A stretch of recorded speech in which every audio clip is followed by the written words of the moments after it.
বীর মুক্তিযোদ্ধা K M Nurul Huda, আপনার কাছে ক্ষমা চাইবার মতো সাহসও আর আমাদের অবশিষ্ট নেই। আপনি নিজ গুণে আমাদের ক্ষমা করে দিন।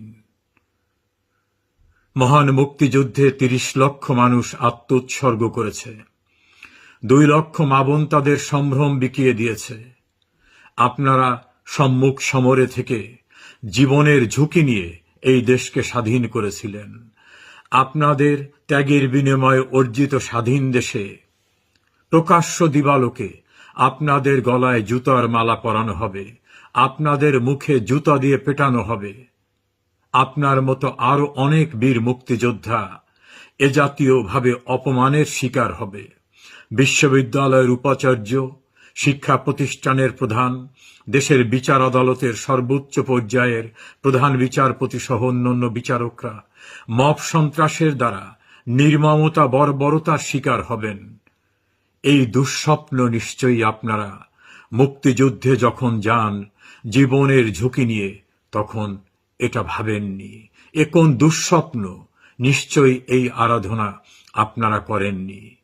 একটি নির্বাচন নিয়ে যে কোনো কারো অভিযোগ উঠতে পারে, সেটা নিয়ে আইনের মাধ্যমে ফয়সালা হতে পারে। যদি কারো ত্রুটি থাকে সে ত্রুটির জন্য দায় দায়িত্ব তারা বহন করতে পারেন। একটি নির্বাচনে নানাভাবে প্রশ্নবিদ্ধ অবস্থা হতে পারে, বিতর্ক উঠতে পারে। এদেশে একজন প্রধান নির্বাচন কমিশনারের অধীনে তো 15ই ফেব্রুয়ারি নির্বাচন হয়েছিল।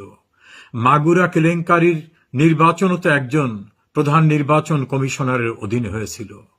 একজন প্রধান নির্বাচন কমিশনারের কতটা দায়িত্ব থাকে?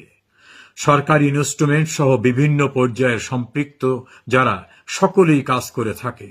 যদি কোনো অভিযোগ থাকে সেটা আইনানুগ প্রক্রিয়ার মধ্য দিয়ে সম্পন্ন হতে পারে। আপনি প্রতিযোগিতামূলক পরীক্ষার মধ্য দিয়ে সিভিল সার্ভিসে এসেছিলেন। নিজ যোগ্যতায় আপনি সচিব হয়েছিলেন। রিটায়ার্ড করার পরে আপনি প্রধান নির্বাচন কমিশনার পদে নিয়োগ পেয়েছিলেন। বিএনপি জাতীয় পার্টি সহ ৩৯টি রাজনৈতিক দল সেই নির্বাচনে অংশগ্রহণ করেছিল। যে সকল দল থেকে অনেকে নির্বাচিত হয়েছিল তারা সংসদেও গিয়েছিল। এখন আপনার উপরে যে বর্বরতা, আপনার সঙ্গে যে আচরণ করা হলো, এই নির্মমতা আপনাকে জীবনের পড়ন্ত বেলায় দেখতে হলো। আপনি আমাদের ক্ষমা করবেন। মুক্তিযুদ্ধে আপনি যদি শহীদ হতেন তাহলে এই অপমান আপনাকে বইতে হতো না। আপনার সহযোদ্ধারা আজকের এই দৃশ্য বিভিন্ন সংবাদ মাধ্যমে দেখে তাদের মনেও হয়তো তাদের হৃদয়েও রক্তক্ষরণ হচ্ছে যে এই বাংলাদেশের জন্যই কি আমরা জীবনের ঝুঁকি নিয়েছিলাম? ৩০ লক্ষ শহীদ, তাদের আত্মাকে শান্তি পাচ্ছে?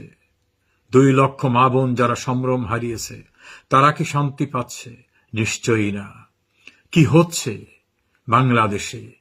প্রশাসন আছে কি নাই বুঝতে পারছি না।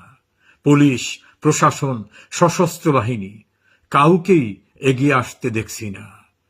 আফ্রিকার জঙ্গল আবৃত দেশেও এমন বর্বরতা, এমন নৈরাজ্য, এমন মব সন্ত্রাসেও প্রতিকার পাওয়া যায় বলে শুনেছি।